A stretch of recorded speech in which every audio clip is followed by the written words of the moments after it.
Then I invite Professor Suani to come over and get started her lecture. Aqui em cima.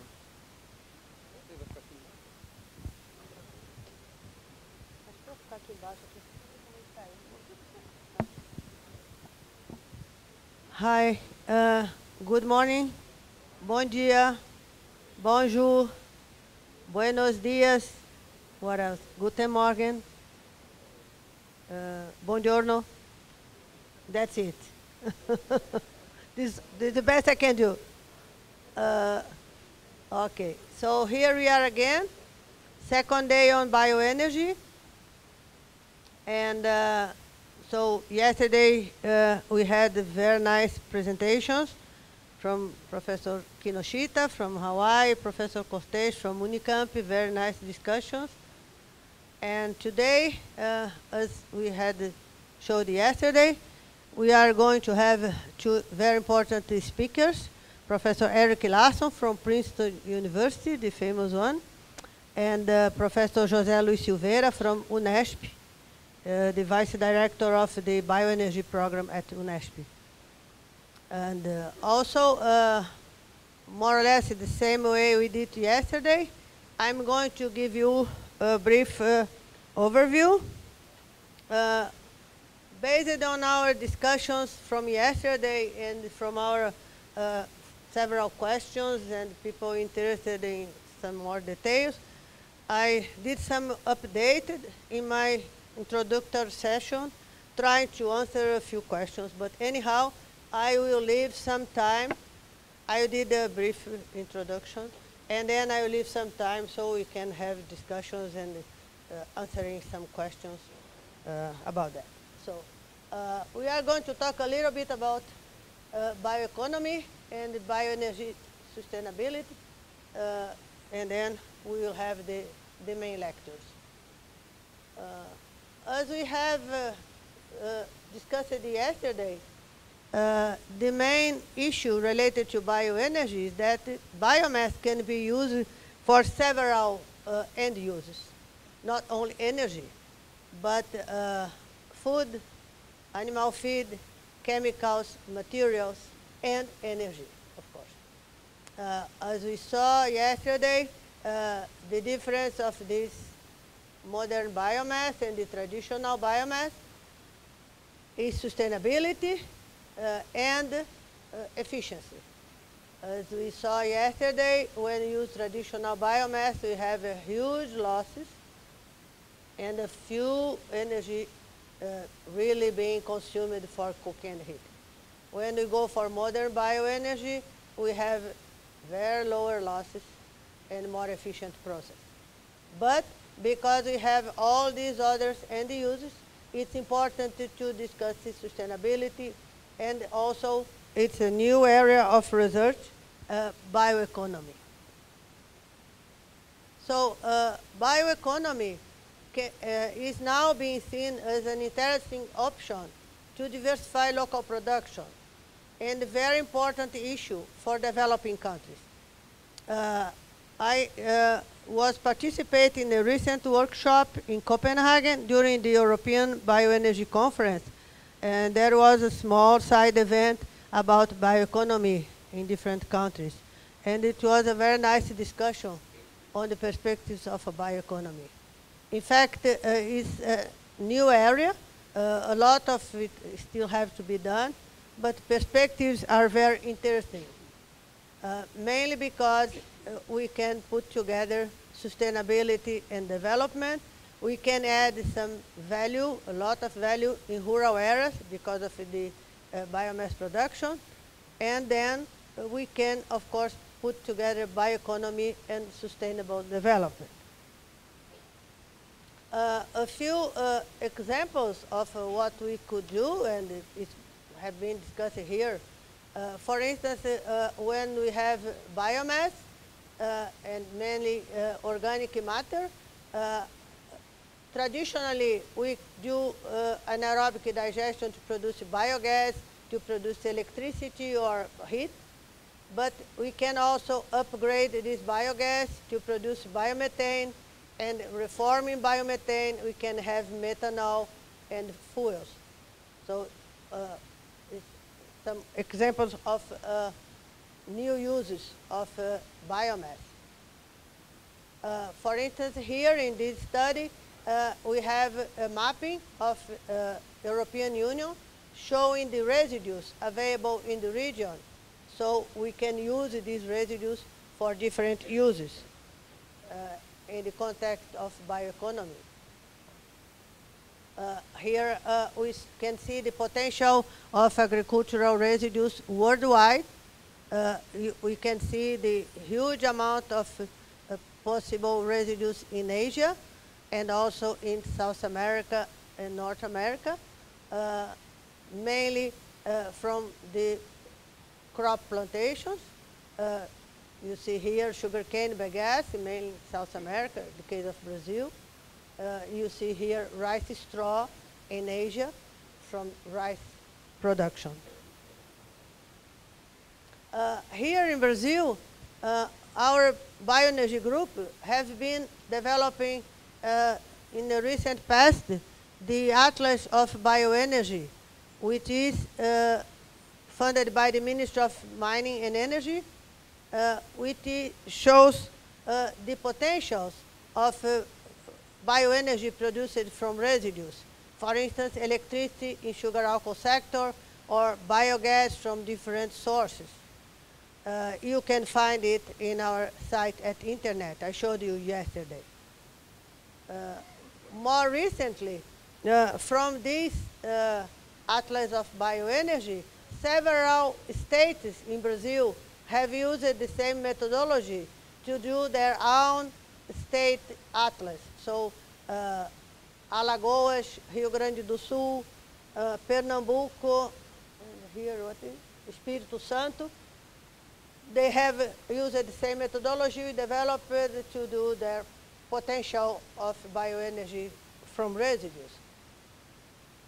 And now, more recently, we have just started to do it for São Paulo State.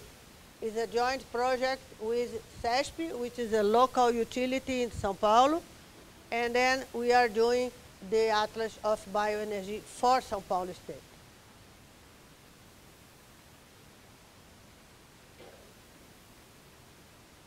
And one of the most important issues, of course, is the potential from the sugar alcohol sector.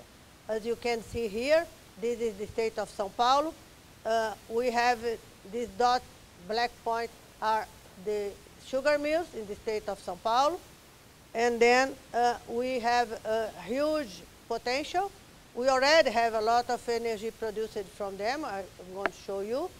But anyhow, we still have a huge potential, mainly when we think about biogas from vinasse. I'm going to talk about that. Here you have the different areas from the gas utilities, Gás Brasiliano, Comgás, and Gás Fenosa. Here you have the gas pipeline bringing the natural gas from Bolivia. And then we have a huge potential of producing biogas and biomethane from the sugar mills and to inject it in the grid. We discussed a little bit about it yesterday. And specifically in the case of bioeconomy in Brazil, I showed you this slide yesterday just to remember. One of course, the most important is the ethanol production. Just to give you some figures I showed you yesterday, we produce 29 billion liters per year in Brazil, a sales price around $1 per liter. Now a little less than this because a dollar exchange rate increased, so it would be a little bit less. But anyhow, we would have like 29 billion US dollars per year, which is quite an amount when we compare with Brazilian GDP of 1 trillion US dollars last year. I also would like to share with you a recent study on bioeconomy published by CEPAL and then discussing bioeconomy in Latin America, discussing exactly sustainable transformation of biological resources including waste generated in the processes, and then try to see what are the perspectives in Latin American countries. In this presentation, I'm skipping it, but there is also some references to local countries in Latin America. Argentina, Paraguay, Mexico, Uruguay, and you can have a look on it. Okay, so we started to discuss a little bit about bioenergy sustainability yesterday. Many questions here in the audience. We had the opportunity to discuss that. So I'm going to show you some figures on bioenergy sustainability. And of course, we always try to make it related to the Sustainable Development Goals.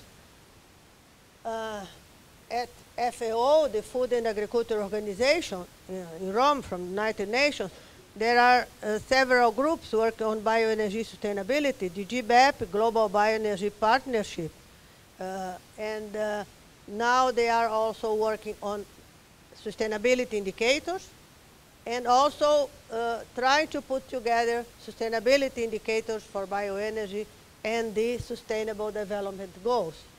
So later on, if you are interested, we can discuss a little bit more about that. So according to IEA Bioenergy in the Bioenergy Technology Roadmap, it's important to relate bioenergy and sustainable development because we can reduce, as you saw yesterday, greenhouse gas emissions, to improve energy security because we can diversify the energy supply and also reduce the fluctuating global energy market. It's always important to remember that when we talk about fossil fuels, there is an inequality in fossil fuel production worldwide. We have petroleum production concentrated in some countries, mainly in some regions. And then it's sometimes very difficult for developing countries to get this supply. Even when some developing countries have their local oil production, many times they don't have the products from the oil. For instance, Nigeria is a country where we have oil production, but there are no refineries. So the country has to export the oil and then to import the oil derivative. So this issue of oil imports is always a challenge for our developing countries. Another issue very important is the economic opportunities, including jobs and income for rural economies. Because we improve rural areas, we have to produce the bioenergy and the residues, and then we have a lot of new jobs creation. And this, of course, is always important for developing countries. We can complement efforts to improve waste management and air and water quality, and we are going to talk about it today. There is a strong synergy between bioenergy from residues and the sanitation, basic sanitation, which is always a problem in developing countries. And last but not least, it helps to improve modern energy access for some of the almost 3 billion people who lack it, as we discussed yesterday.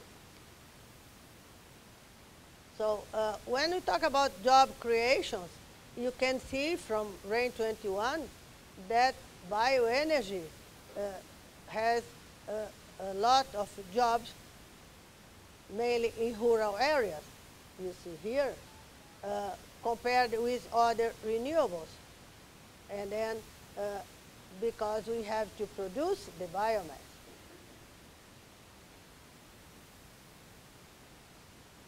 Sorry. Here in Brazil, we have some studies, recent studies, talking about the development and the influence and the impact of the ethanol from sugarcane and the impact in the municipality.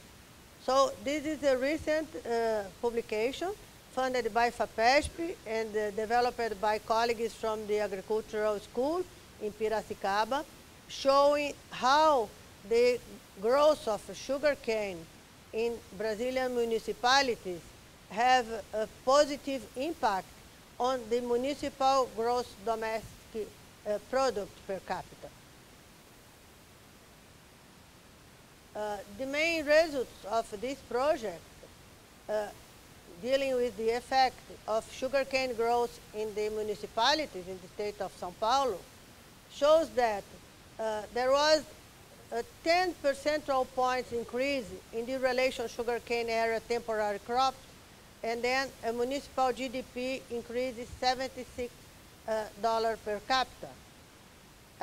The industrial plant installation also increases the average municipal GDP, like more than 1,000 US dollars in the municipality where the mills is installed, and almost more than 400 in each of the 15 municipalities around the mill.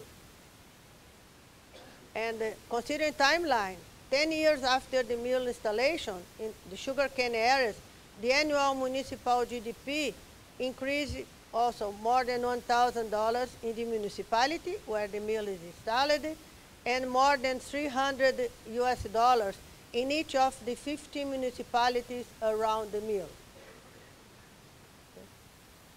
So even, probably you don't know, but here, Ribeirão Preto, which is the region where sugarcane started, and we have lots of mills, is called the Brazilian California because it's considered the most developed region in the state of São Paulo. Going for other issues related to sustainability, Professor Kinoshita showed it yesterday, when we talk about energy balance, which is the amount of energy produced from that crop divided by the fossil fuel consumption in the production. And here you can see the comparison of the sugarcane ethanol with other sources like wheat, sugar beets, and corn. And you see that sugarcane ethanol is much higher energy balance. And I usually to say and to remember that this is not because, as we say in Brazil, we usually to say God is Brazilian. And more recently, with Pope Francis came here in Rio, he said, we had, I don't know if you follow it, he said, we have a very good agreement because God is Brazilian and the Pope is from Argentina. So, and then we used to say that, oh, it doesn't matter how many problems we have in Brazil, God is Brazilian, we are going to solve it. So we are optimistic. But anyhow, I used to say that this is not because God is Brazilian, but this is because we don't use fossil fuel to supply our industrial needs. The thermal and electricity needs in the plants, in the mills, are supplied by the sugarcane bagasse. This does not happen with wheat, sugar beets, and corn because they use fossil fuels, natural gas or coal. And that's why the energy balance is lower compared with sugarcane bagasse. And because of this, when you see the avoided carbon emissions with gasoline replaced by ethanol, then you see that sugarcane, sorry, I just realized it's in Portuguese, but anyhow, you see that sugarcane, you have avoided emission of almost 90%. These are figures from EPA from the United States. And when you see other ethanol sources like corn and wheat, sugar beets, and cassava, you have lower avoided emissions. And here you have second generation ethanol, lignocellulosic residues, and even the existing studies show a lower carbon emissions avoided compared to sugarcane.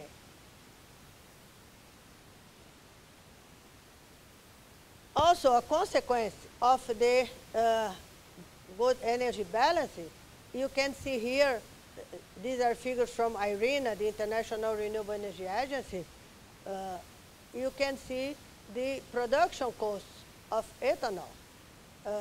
Here you can see sugarcane, ethanol, corn ethanol, and then other wheat, like in Europe.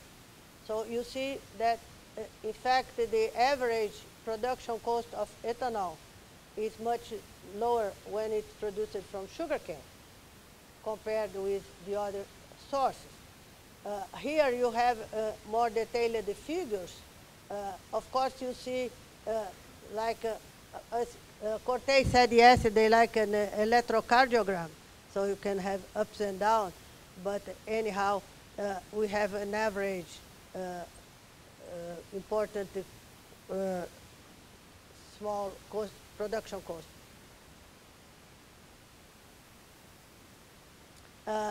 Here we have some historical figures updated recently by Professor Goldenberg and one of our students, Patricia, showing that, you see here, we have 75, beginning of the alcohol program 40 years ago, and then you see ethanol much higher than gasoline. And then when we increased the ethanol production, we had an important decrease. This is what we call the learning curve. So you see that more recently we have lower and lower.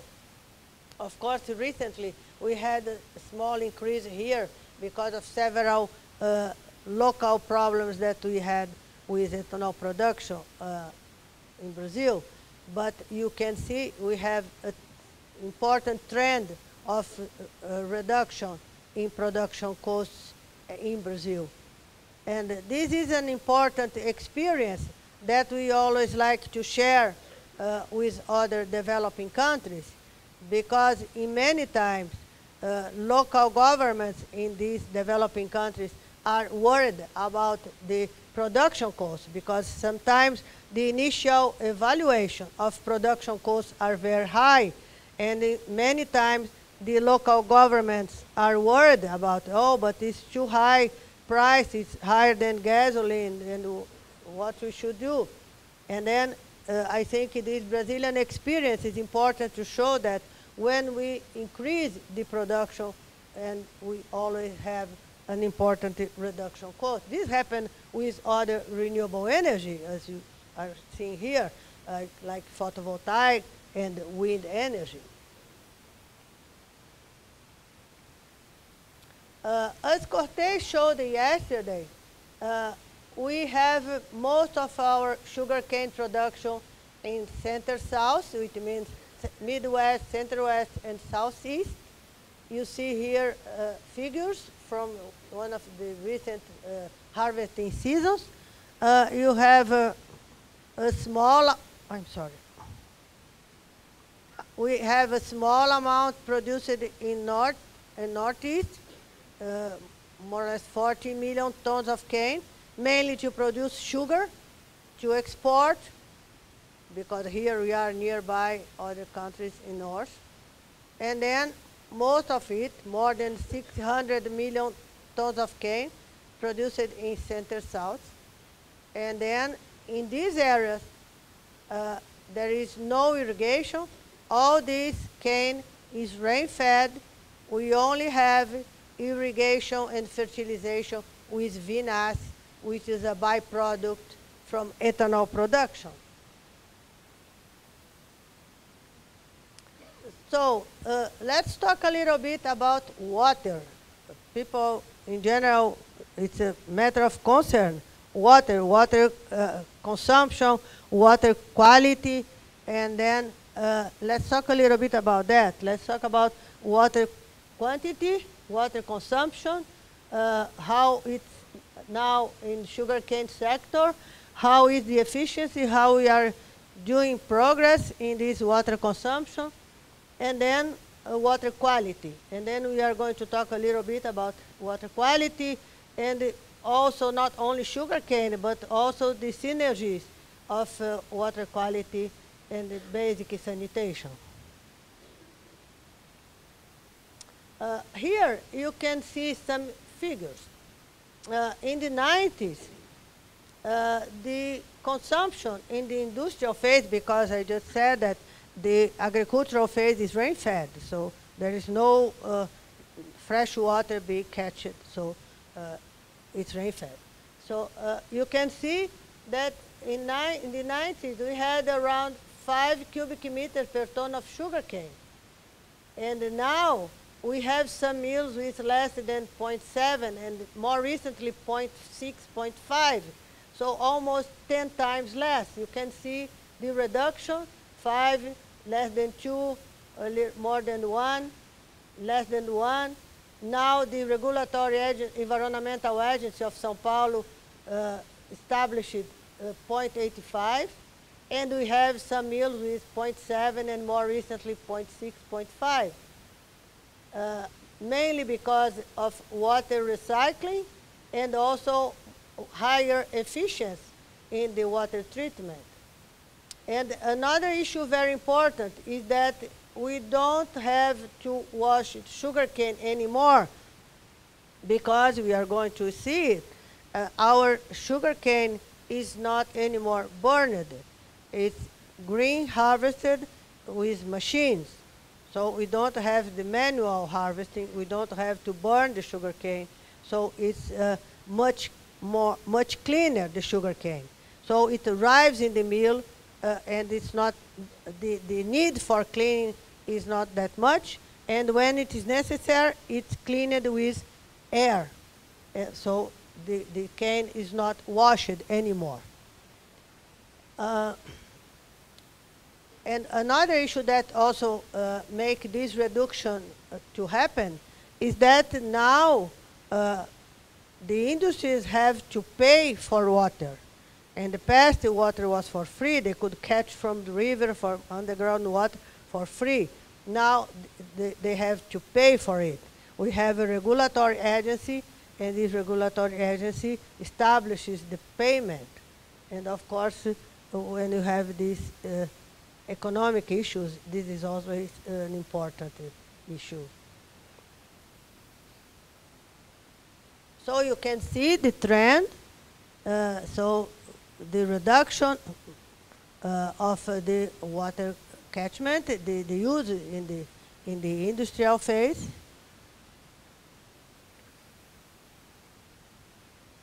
And these are figures from UNICA. We have goals that we should reach 1 cubic meter per ton of cane in all mills.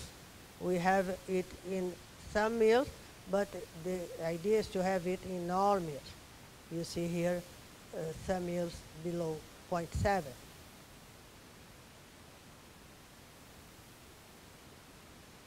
Oh, sorry.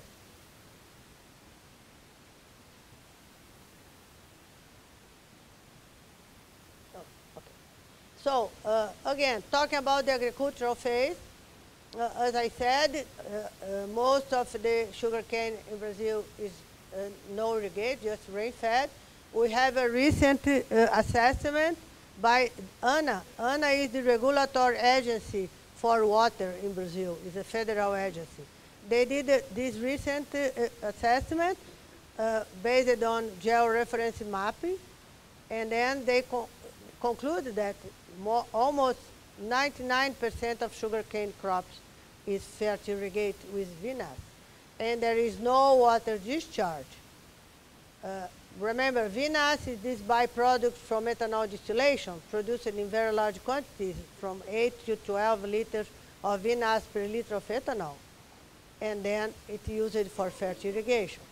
Besides that, we are going to talk about that, there is a new trend to use it in a more efficient way, to do vinasse biodigestion for energy production, and then together the fertirrigation. Here you can see vinasse being transported by pipelines and being distributed in sugarcane fields for irrigation and fertilization, because vinasse has a very high organic content, so this is very much important for fertilization in sugarcane fields. About that, we should comment two things. First, vinasse has a very high potassium content. So, of course, if the soil has already too much potassium, you cannot use vinasse. This is what happens, for instance, in north of Argentina. The region of Tucumán, where they have sugarcane plantations, because it's quite north of Argentina, it's more tropical. The soil in Tucumán, it has already a lot of potassium. So there the vinasse cannot be used for fertirrigation. Okay? They are working for this other use, like vinasse biodigestion. Okay? Another issue is that it's always important to have an adequate environmental legislation. In Brazil, we learned a lot about that. Remember that the alcohol program started 40 years ago for economic reasons, just to replace oil imports, because Brazil was going to bankrupt. By that time, nobody cared about environmental. Climate change, nobody knew about that. So during these 40 years, we have learned how to make it more and more sustainable. As we saw, for instance, water consumption was reduced. And also in other aspects, because in the beginning, vinasse, by that time, was just discharged in rivers, killing fishes and with lots of environmental impacts. Then we started having environmental legislation. It was forbidden to discharge in rivers. Mills had fines, have to pay fines if they did that. And then they realized that they could use it for fertirrigation. So they started using for fertirrigation. The same happened in the pulp and paper sector. In the very, very past, black liquor, a byproduct of pulp production, was discharged in rivers, also killing fishes and environment with lots of environmental impacts. Then environmental legislation forbid, and then they realized that they could do it for energy. And now we have in Brazil a huge installed capacity of electricity from black liquor in pulp industries. Another example, more recently, in Rio Grande do Sul, the rice industries had always a lot of residues, the rice husks. They also usually discharged it in an inadequate way. Then environmental agencies starting to put fines, and the industries have to pay for it. So they started having to put the residues in landfills and to pay for it to put in landfills. And then what they did, they discovered they could burn it in boilers and to use it for energy. And the example of Rio Grande do Sul has spread all over the country. We have a huge amount of installed capacity of electricity from rice husks in Brazil. They developed special boilers because rice husk has a lot of silica content. So we had a lot of technological advances when we have a good environmental legislation. Coming back to vinasse, more recently,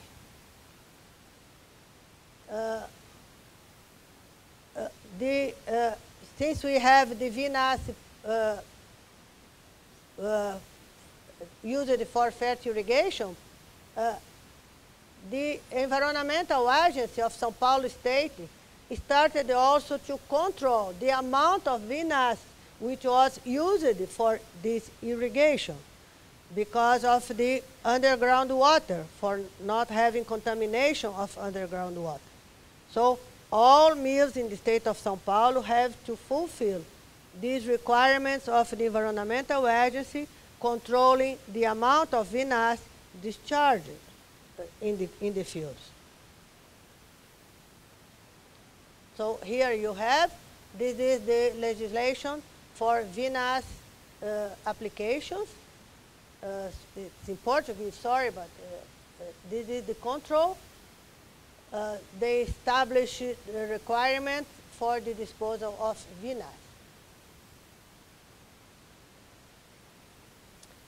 And then more recently, we are having a new trend, the use of vinasse for biodigestion process and then producing energy, electricity. Here you can see a new plant in the state of Paraná. Paraná is one of the important sugarcane producers in Brazil. And then you can see Geoenergética. They have a new plant doing the biodigestion of vinasse together with filter cake, another byproduct of the process, tops and leaves. They have now a 4 megawatt installed plant with the expansion for 16 megawatts. And we have new perspectives here in the state of São Paulo. Raizen is building also a new biodigestion plant for vinasse to produce 20 megawatts of electricity. Talking a little bit about biogas, it's important to remember that biogas is not only can be produced from vinasse, but also from different organic matters. We have biogas from landfills. We can have biogas in sewage stations. We have biogas from rural and animal residues. We can have biogas from agro-industry. In fact, this is not yet a reality in Brazil. We have a few experience. We have still a lot to do. I'm going to show you. But we believe that the perspectives are very much important. That's why we are sharing this, because this is important for other developing countries. For instance, in the state of São Paulo, here you have some scenarios. The region of Sertãozinho, nearby Ribeirão Preto, where we have a huge sugarcane production. The scenarios that we have show that we could produce around more than 300,000 cubic meters of biomethane per year. And if we build a gas pipeline of around 40 kilometers to make the interlink of the mills with the gas pipeline, we could supply biomethane for this gas pipeline. This is not happening yet. These are scenarios for the region. We still do not have any mill supplying biomethane to the gas pipeline. We have biomethane, which is the biogas cleaning product. We have biomethane in Rio from landfills. We have biomethane in northeast of Brazil, in Fortaleza, from landfills, being injected in the natural gas grid. But not yet from vinasse, despite the fact that it's the biggest potential that we have. Another important issue is that, as we discussed it here, our energy balance could be better, still higher, if we had not the diesel consumption. Even the carbon emissions avoided is not 100%, because, of course, there are other issues, but mainly because we still have a very high diesel consumption. Diesel consumption in trucks, in harvesting machines, and then this diesel consumption has carbon emissions.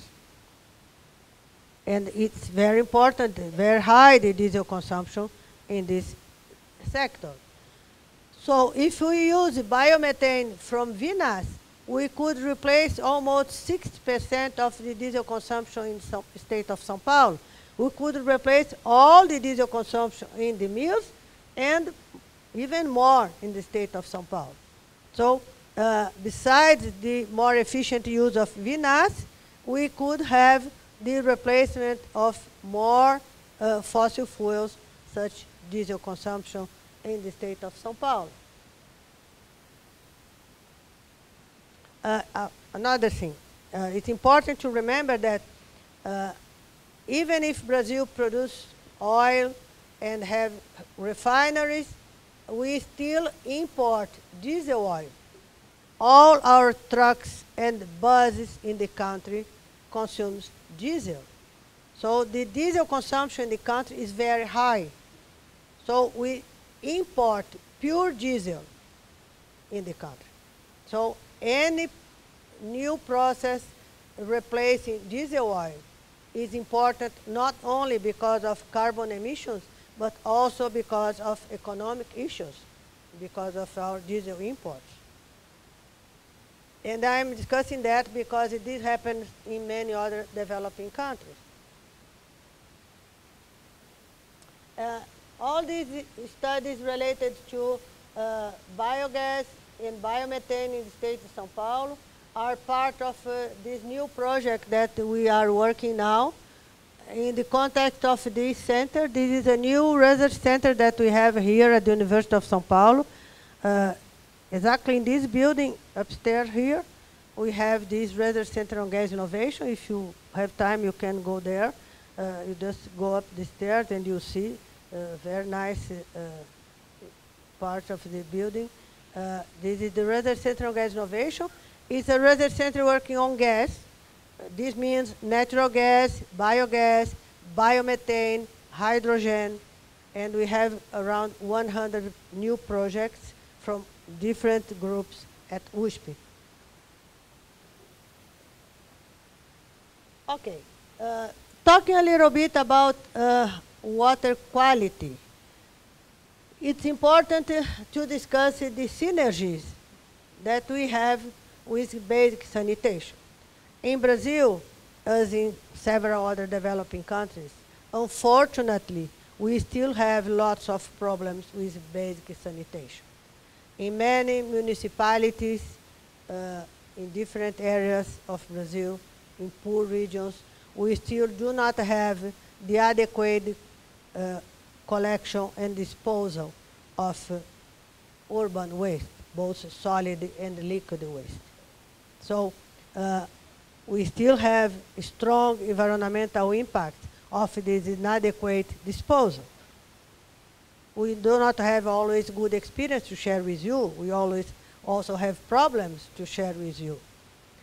But we are learning a lot about that. And I would like to show you this experience in the state of Minas Gerais. You see, here is the lake of Furnas. Furnas is an important federal electric company in Brazil. And this is the lake where they produce hydroelectricity. And in this lake, we have several municipalities, around 30 small municipalities around the lake. And all these small municipalities don't have adequate landfills. So the disposal of the solid waste is very bad. And the consequence is that it was contaminating the lake of Furnas. So Furnas company started trying to solve this problem to guarantee the quality of the waters. Here you can see, this is Minas Gerais state in Brazil, southeast. Here is Furnas. Here you have the lake and the municipalities around the lake. And what they are doing, they are installing a small plant in one of these municipalities called the Boa Esperança, Good Hope. The name is emblematic. We always hope to be better. We are optimistic. So Good Hope municipality. With gasification of municipal solid waste. So they are installing with this company, Carbogás, with a Brazilian technology, 1 megawatt electric gasification plant for municipal solid waste. And then the idea is to use waste to energy so we can solve the problem of the inadequate disposal of waste. And things are working well, so we hope that we can have this process replicated in the other municipalities around the lake. It's the first project of this kind in Brazil. Regarding rural residues, we also have problems. Here you have the famous Iguaçu Falls in Paraná State. And also here we have the lake. And the problem that we also start to have is that small farmers around the lake was discharging the animal residues in the waters. And then the local utility, Itaipu, was worried about the contamination of the rivers and lakes. And they developed a project in this Ajuricaba Basin using the residues from the local farmers producing swine and cow, installing biodigestion plants, and using biogas for electricity production, and even biogas for cooking for the farmers. And more recently, start testing biogas producing biomethane for light and heavy vehicles. So this is another pilot project, important project in Brazil. Here you can see this is a special cooking stove for biogas. It's produced in Rio Grande do Sul, adapted because biogas is a medium heating value fuel, so you cannot use the same for natural gas, so you have to adapt.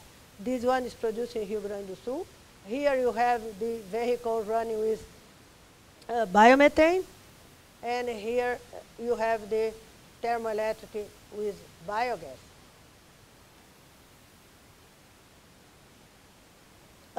Still talking about pollution, I showed you yesterday, just want to show you again, that besides carbon emissions, another very important positive impact from biofuels that we have in Brazil is the local pollution.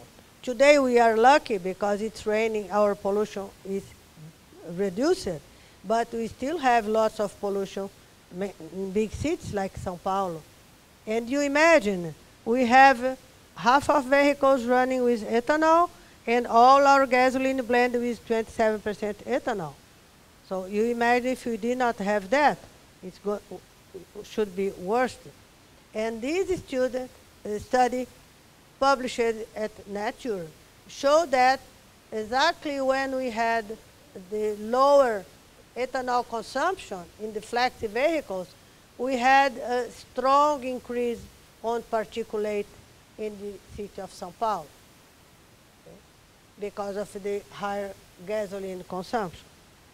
So besides carbon emissions avoided, we also have an important positive impact on the reduction of local pollutants like particulate matters when we use ethanol. Also, regarding air pollution, as it was mentioned here many times, we do not have anymore the burning of sugarcane. In 2017, last year, we had 98% of the sugarcane mills without burning, and this year is 100%. So we started with this legislation.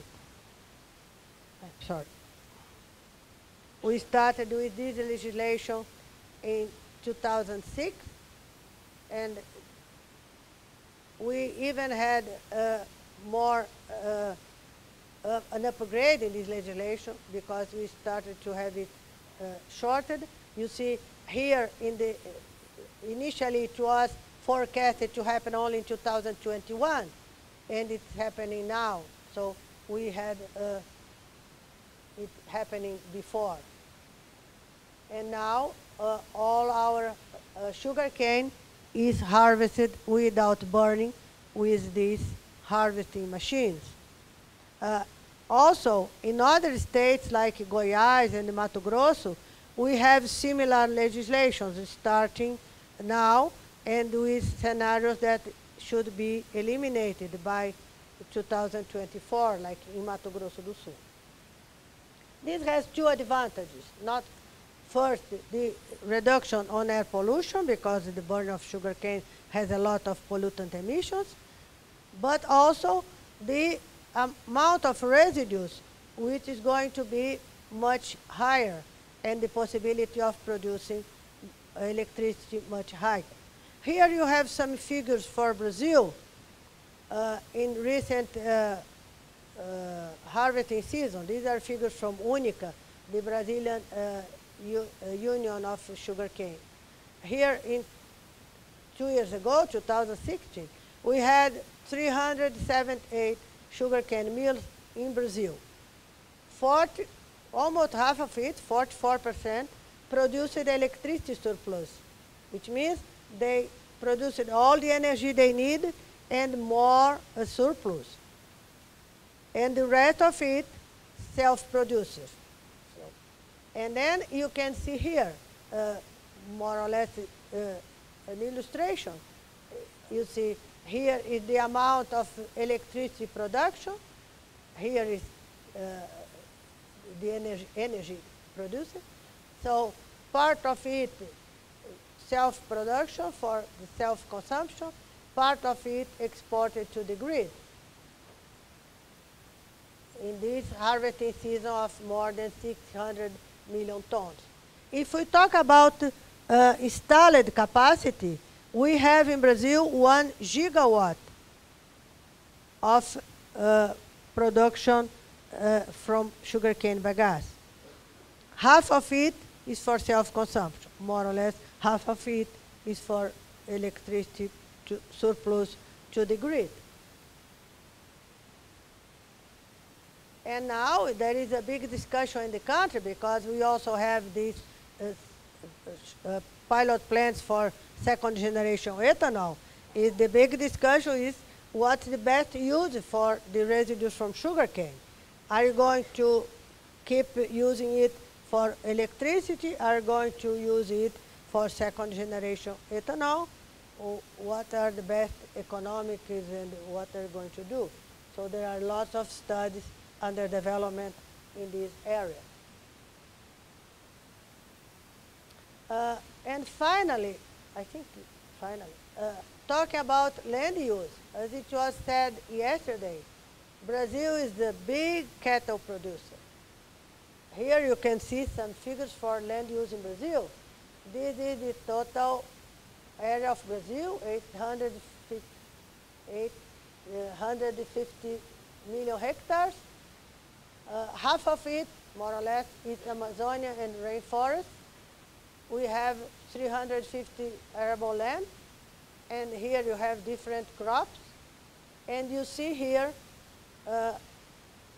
we have 168 grassland, 140 for cattle, and here you have ethanol, 8.6 million hectares. But this is to produce sugar and ethanol, more or less half and half. So if we could separate, we would have 4.3 million hectares for ethanol production. So as Cortez said yesterday, a very small amount of the Brazilian arable land. Here, we discussed yesterday deforestation. Here we have some figures. This is deforestation in Brazil. You see that we have this deforestation for agricultural expansion. This is mainly soybean. This is soybean.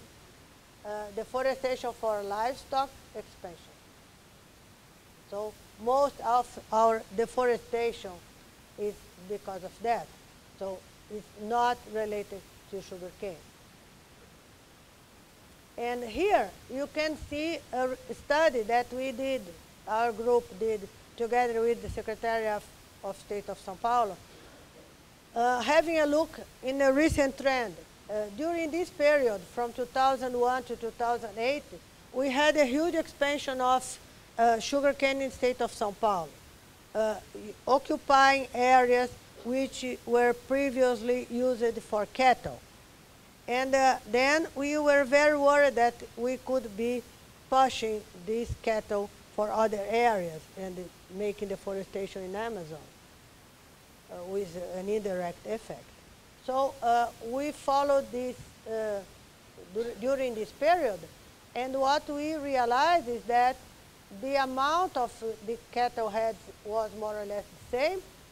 The area for pasture reduced a lot, from 10 to 7 million hectares in the state of São Paulo. But the density in heads of cattle per hectare increased from 1.28 to 1.56.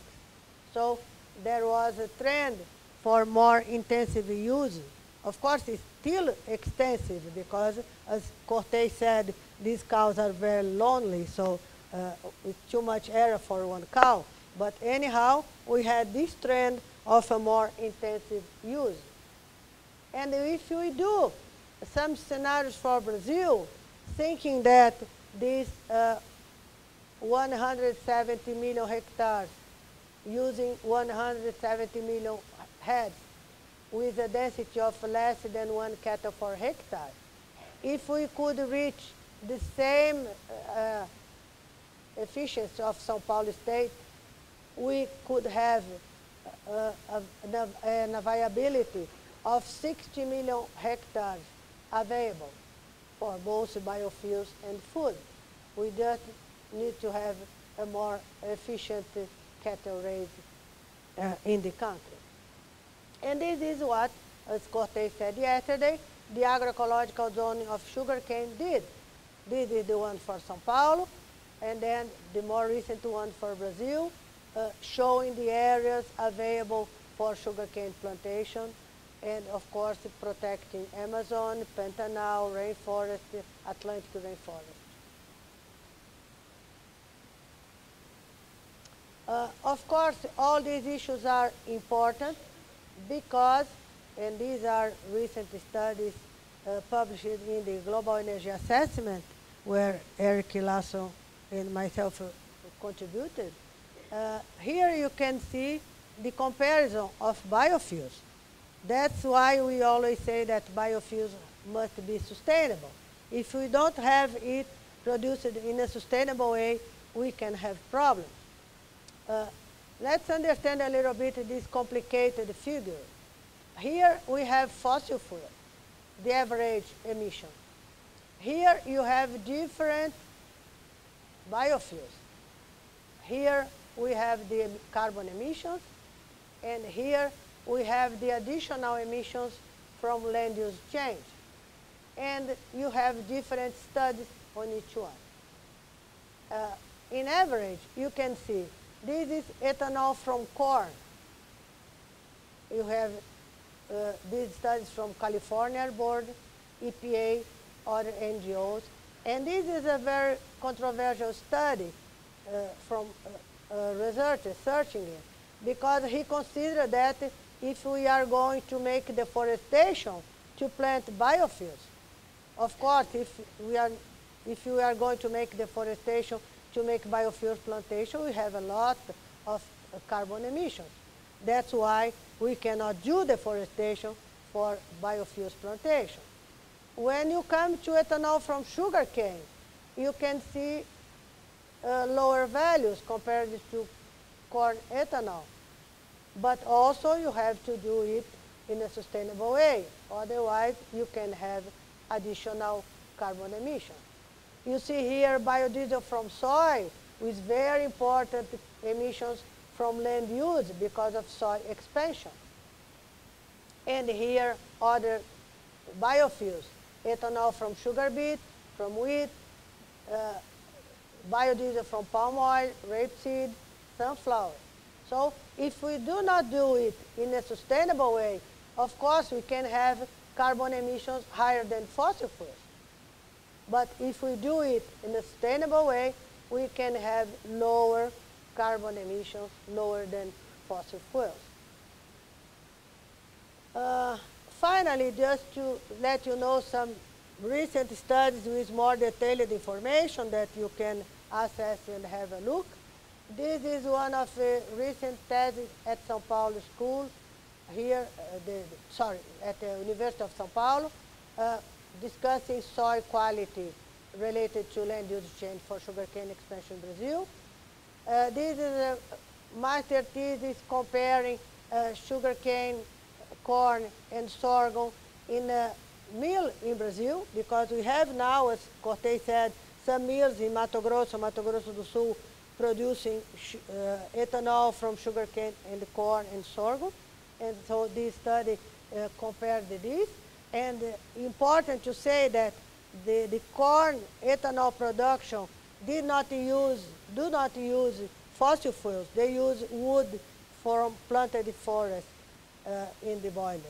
So they do not have the same problem from other countries. Here is a recent study funded by FAPESP, also on bioenergy and sustainability, putting together lots of researchers from Brazil and abroad. Here you have the link. Also some studies I was personally involved with Professor Goldenberg and other researchers. This one on bioethanol from sugar, the Brazilian experience, in this Encyclopedia of Sustainability, Science and Technology. Recently, this is the second edition of it, released last year. Also, this sustainable bioenergy production, where we did a chapter on the Brazilian experience. And more recently, this year, one of my PhD students doing exactly the sustainability indicators for sugarcane mills in the state of São Paulo. It was this was the first PhD thesis in this new program on bioenergy that we have, and I just talked to you about. Finally, I included two slides trying to address some discussions we had yesterday, showing what we have changed in alcohol cars, vehicles, and the flexi vehicles, so we can have they running with pure ethanol. So you can see we have a lot of change in the vehicles to run with pure ethanol. This is from Volkswagen. But this is the one I want to show you because we discussed this yesterday. This is provided by ANFAVEA, which is the federal union of manufacturers of engines in Brazil. And they show that depending on the ethanol content in the fuel, you must have some adaptations. So the green one, you don't need any adaptation. The red one, you need adaptation. So up to 5% of ethanol content in the fuel, they inform that we don't need any change. You just put it in the engine and there is no problem.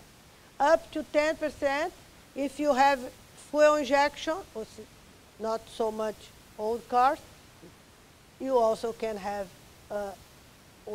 without any change. And depending if you increase up to 25, 85, or more than 85, then you have to increase the change in the vehicles. Okay? Okay, obrigado. Thank you.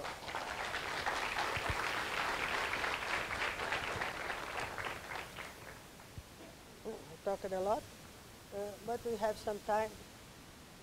10 minutes. We have 10 minutes, not so much for questions, but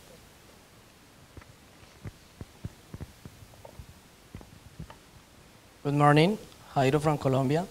Where? Ah, okay. Thank you, Professor Suani, for the lecture.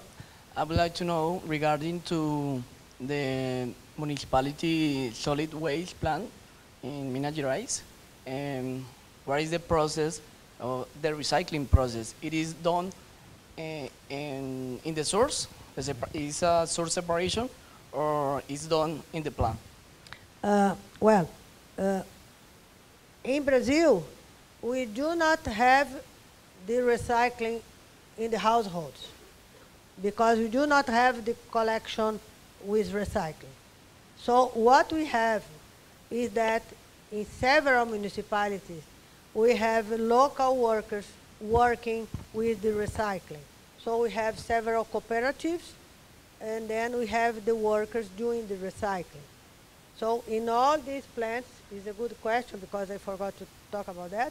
In all these plants, and now we have a new legislation make it mandatory.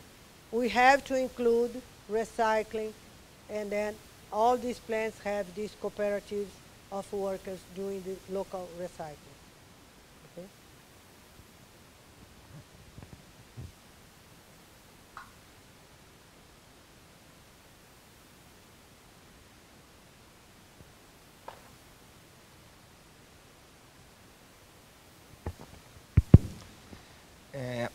Hi, Professor Suani.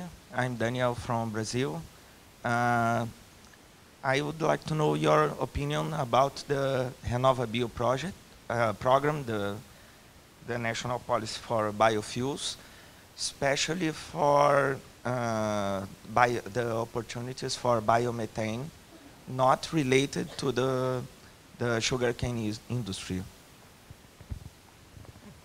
Yes.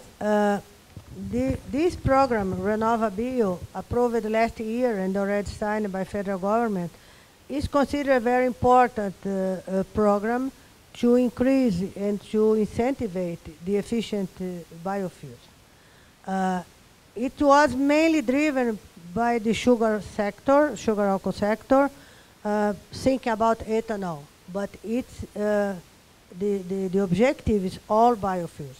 So it includes biogas, it includes biomethane, okay? And even because, as you said, we can have biomethane from different other sources, animal residues, municipal solid waste, and not only vinasse. I think it's a good opportunity. I think we have a challenge because the whole evaluation is based on life cycle assessment. And life cycle assessment is something not so much spread in the country. It's more or less concentrated in the universities and in the research area. So I think we have to do a lot of work to make people understand what is life cycle assessment and how it works. So Embrapa, the federal, one of the federal institutions, is working hard to develop this methodology and trying to disseminate this information. I just heard that this August, 16, I think, 16 August, next week, there's going to be a workshop here in São Bernardo do Campo where they are going to discuss, it's an open workshop, this methodology and to listen from people.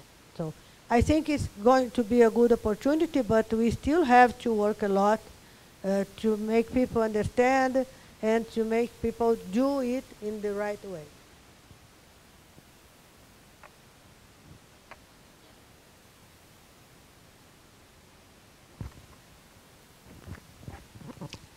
Thank you for your presentation. I'm Victor from University of Malaysia. I just want to give, yes, I'm Victor. I just want to give a piece of information. Then the second one is a question, actually. You know, when you were presenting, and you said Nigeria imports crude oil because they don't have refinery. Actually, Nigeria has 4 functional refineries, but they are not producing to the capacity. So, to meet the local demand. So because of that, so they have to import refined products to supplement for what the local refinery is producing. I didn't know that. Thank you very much. Okay, yeah. Okay, the second question is, you said one of the, a kind of proportion for replacements of biodiesel is using biogas.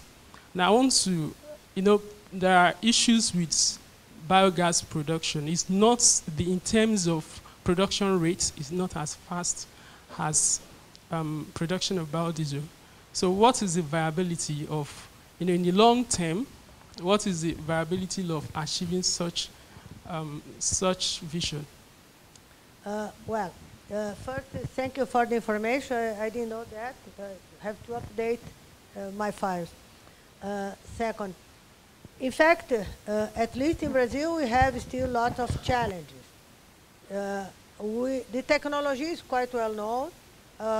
People know how to, I am just a chemical engineer, but people like Simões and the mechanical engineers, they do know how to make engines change from diesel to biomethane or natural gas. So this is not a problem. The problem is that, at least in Brazil, we have a very conservative behavior of the engine manufacturers. So even manufacturers that have this type of engines in Europe, like Volvo and, I don't know, Scania, they don't want to do it in Brazil. Don't ask me why. Ask them why. I don't know. So we have lots of people working on that. The Secretary of Energy of the State of Sao Paulo, one of our colleagues is working there, Professor Negro, a very senior professor in this area of engines, has been working hard. But in general, they say, we need a market. So it's a problem of chicken and egg. So we need a market. We still do not have the biomethane, so why do you have a market? So it's a big discussion. But we hope we can solve this in the near future. But we still have this problem. Anything is so easy. Sorry. Professor, Okay. Hello. Hello. Thank you very much for the presentation. My question is regarding the bioeconomy in Brazil, because much has been discussed that the bioeconomy can substitute or complement the fossil fuel economy in a more decentralized way, and producing not only fuels but also chemicals and materials. Do you think this in a long-term future will be a reality for Brazil, considering these smaller farmers, differently from what happened with biodiesel and sugarcane, with big companies, especially the sugarcane now, that big companies are buying the small mills? So do you think this could be a reality for Brazil? I hope so. I think that Eric Lasso is going to talk a little bit about that, including bioenergy and carbon capture and storage. I think this is a good opportunity for developing countries in general.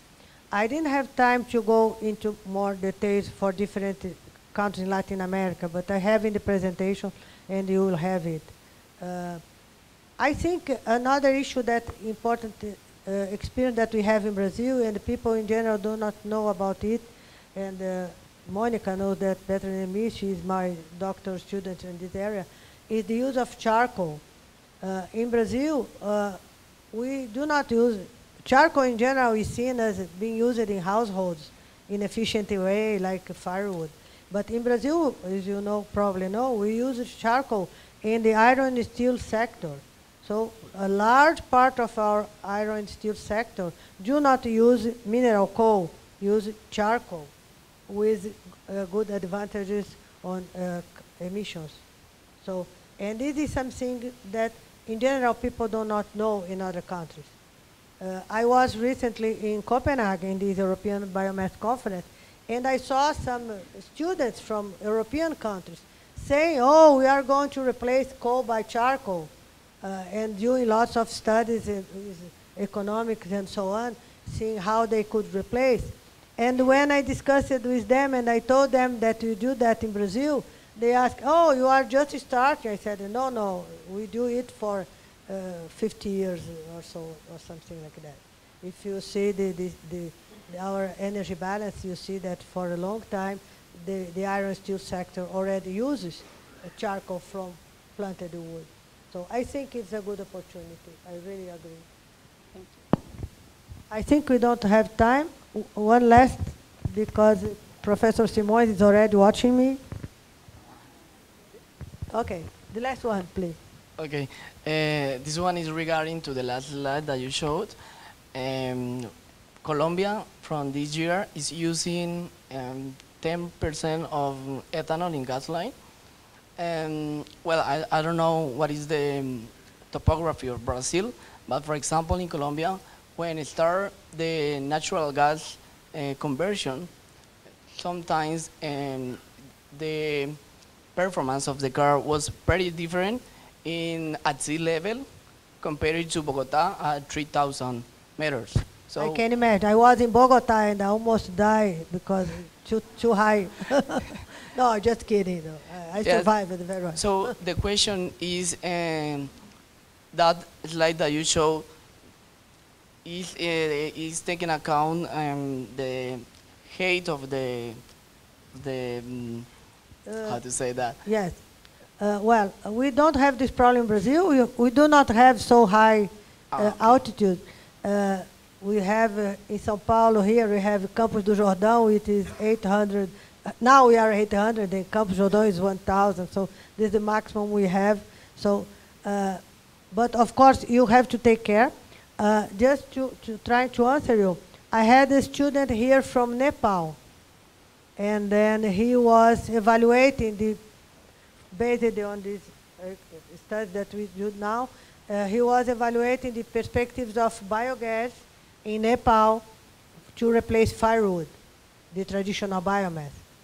And then he realized, because also Nepal, they have very high altitudes. I never been there, but I learned it with him. You cannot have biodigesters because the temperature is quite low, it's cold.